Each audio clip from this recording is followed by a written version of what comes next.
என்னாகமம் அதிகாரம் 12. எத்தியோப்பியா தேசத்து ஸ்திரீயை மோசே விவாகம் பண்ணியிருந்தபடியினால் மிரியாமும் ஆரோனும் அவன் விவாகம் பண்ணின எத்தியோப்பியா தேசத்து ஸ்திரீயின் மித்தம் அவனுக்கு விரோதமாய் பேசி, கர்த்தர் மோசேயைக் கொண்டு மாத்திரம் பேசினாரோ, எங்களைக் கொண்டும் அவர் பேசினதில்லையோ என்றார்கள். கர்த்தர் அதைக் கேட்டார். மோசேயானவன் பூமியிலுள்ள சகல மனிதரிலும் மிகுந்த சாந்த குணமுள்ளவனாயிருந்தான்.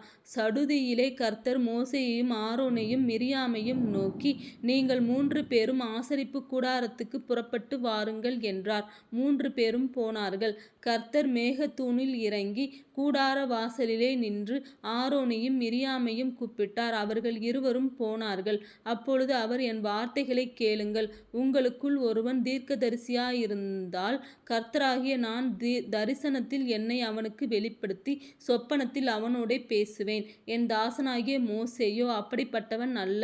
என் வீட்டில் எங்கும் உண்மையுள்ளவன்.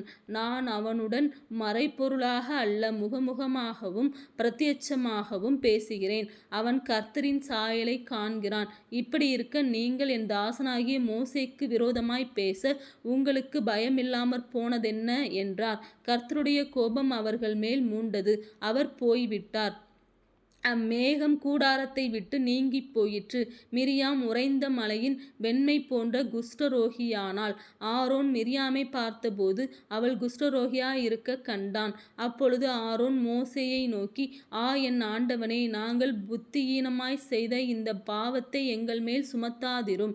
தன் தாயின் கர்ப்பத்தில் பாதி மாம்சம் அழுகி செத்து விழுந்த பிள்ளையைப் போல அவள் ஆகாதிருப்பாளாக என்றான். அப்பொழுது மோசே கர்த்தரை நோக்கி, என் தேவனே, அவளை குணமாக்கும் என்று கெஞ்சினான். கர்த்தர் மோசேயை நோக்கி, அவள் தகப்பன் அவள் முகத்திலே காறித் துப்பினதுண்டானால் அவள் 7 நாள் வெட்கப்பட வேண்டாமோ?